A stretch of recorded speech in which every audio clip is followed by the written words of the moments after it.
So this year, I had the opportunity to take on a pretty exciting role in a play called The Curious Incident of the Dog in the Nighttime, based on a book that probably many of you are familiar with by Mark Haddon. But for those of you who are unfamiliar with the story, my character, Christopher, is a 15-year-old boy living with autism in working-class England. And at the beginning of the play, he happens upon a crime scene. So his neighbor's dog has been sort of brutally murdered. And when Christopher, he likes this dog, and when he realized that the police in his town really aren't going to do anything about this, he decides to embark on his own investigation into who murdered Wellington, his neighbor's dog. And for those of us who are sort of first encountering the story, because of his condition, Christopher's ambitions come across as unlikely and a little bit ridiculous. And ironically, Christopher does not like plays. He says he does not like acting because it is pretending that something is real when it is not really real at all, so it is like a kind of lie. And Christopher does not like lies, not because he's an especially moral kid, but because like many people living with autism, he has a hard time picking up on other people's lies, and when he tries to lie himself, his head starts to hurt and he gets a little bit nauseous. So I think it's pretty interesting that Simon Stevens, the playwright, decided to adapt this particular story for the stage. And I think it was really wise of him because he's really testing this notion of the power of theater, which is a phrase that I think we all hear a lot. I know I certainly do, but I think we take for granted. Because what is the power of an art form that might alienate someone like Christopher or people like him? And what is the use of an art form that, as Christopher puts it, lies? Well, there's a lot of talk, a lot of really lofty talk at drama school about theater and its power and its import in society, and it's all in very, very theoretical terms, and I don't think Christopher's the only one who would come away from those conversations feeling just a little bit queasy. On the other hand, I sincerely believe in the power of theater. I've spent a good portion of my parents' money to pursuing it. So I don't want to completely dismiss all that talk, no matter how lofty it sounds. But Christopher, like many people with autism, has a hard time grasping abstract terms like peace and love and the concept of theater, and people love using abstract terms when they're talking about theater. So here's why I think we need theater in the most concrete way I can put it. There's something that happens when we are in the audience of a play or a musical or really any live performance. I don't care who you are, how angsty you are, how numb you think you are to your surroundings. I know I certainly fit that bill when I was in high school. But when we're at the theater, it's as if our humanity is activated. Now, Christopher would already be banging his head if he heard me say that, because that's pretty abstract. What does that even mean, our humanity? I don't think many of us could specify that. But when I was preparing for the role, I came across some cold, hard scientific words that might make Christopher feel a little bit more comfortable. So I'd never worked as hard to prepare for a role as I did for Christopher. In the past, even with roles as specific as this one, I sort of felt comfortable letting my imagination take the reins. But I knew that The Curious Incident could be a really meaningful play for people who had lived Christopher's experience, or people that had lived his father's experience, or really anyone whose life was affected by autism in a direct way. And I knew that to give these people a cathartic and a validating experience, I would have to be as accurate as possible in my performance. So I did a lot of research. Most actors will tell you it's pretty difficult to play a character without knowing what that character cares about, or without knowing what their emotional life is like. And there's a myth going around, and I want to emphasize that word myth, that autistic people don't experience empathy. And if I was going to take on a character that was living with autism, I obviously had to address this. So I met with a lady from the Autism Society of Maine up in Winthrop, and I asked her about this, and she roundly dismissed it.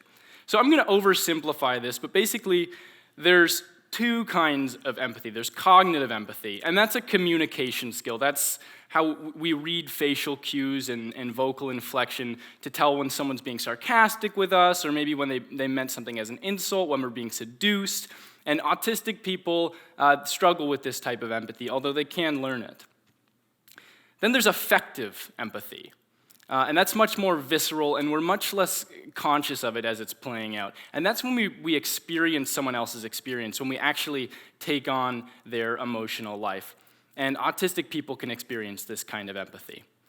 And that is the kind of empathy, affective empathy is the kind of empathy that theater takes advantage of.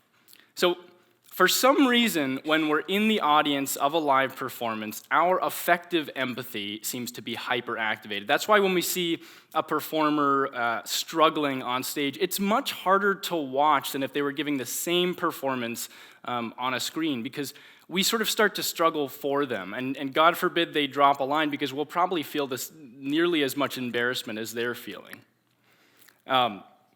So I went to see a play at my sister's high school the other week, and at her school, unlike here, it's mandatory for the whole student body to attend all the drama club productions. So as you can imagine, they were pretty PO'd as they were filing into the auditorium. They were sort of sulking in there and, putting their hoods on, and some people had earbuds in, and I caught some people sitting next to me actively trying to go to sleep before the performance started. So I didn't have high hopes as far as audience participation goes.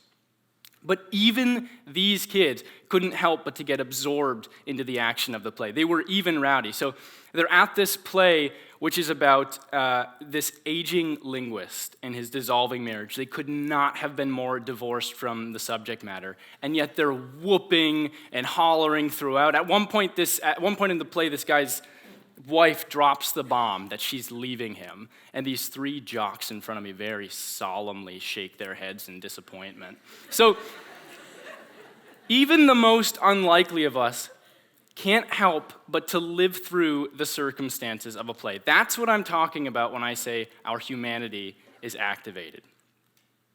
So about 2 weeks into the run of this play, The Curious Incident, over at the Good Theater in Portland, my cast got a letter from a woman who had seen the show, and she was thanking us for our performance. She had a son with autism, and she remembered when the book was first published, her son was 15, just like Christopher, and she remembered being blown away by the accuracy of Mark Haddon's depiction of lives affected by autism. And she said she was similarly blown away by the accuracy of our performance.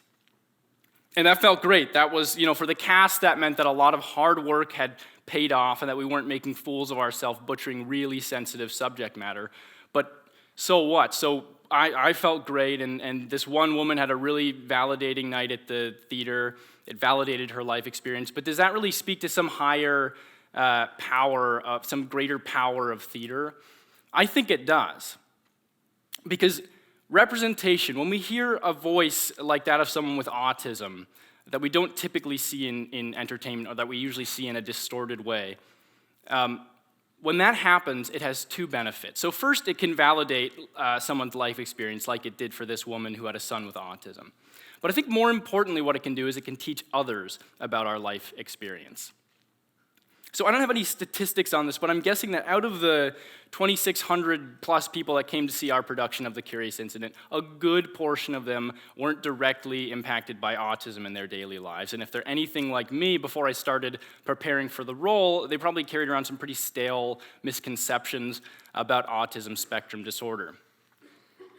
And if I'm right, and our affective empathy is hyperactive when we're in the theater, then these people who perhaps didn't know so much about autism spectrum disorder had the opportunity to empathize with and actually live through Christopher's experience. So when a minority voice, like that of someone with autism, is accurately represented on the stage, it's as if that voice is being transferred from one audience member, like the lady who had a son with autism, through the performance and the performers, right along to other audience members. And that, to me, makes theater indispensable. Now, I had a teacher once who liked to tell his students that If we truly wanted to make a change in the world, we should not pursue theater. There were much more efficient ways to affect progress in our society, maybe become a lawyer, maybe become a doctor, or just volunteer a little bit, but do theater because you can't bear to do anything else. I now believe that that teacher, that guy had a pretty narrow concept of what change is. So it's probably true we can't trace the success of any one play to the passage of legislature or the toppling of ingrained institutions. But I also know that change happens, to borrow a phrase from Ernest Hemingway, gradually and then suddenly. And that sudden part is what my teacher was talking about. That's the passage of legislature, etc. And the sudden part only appears to be sudden. Really, it's the result of years of gradual change. It's the tip of the iceberg. So that gradual change is the near century of LGBTQIA rights activism in this country before we were able to legalize same-sex marriage. It's the 200-plus years of civil rights activism before we could even elect a black president. And that gradual change is what theater has a hand in, and it's essential.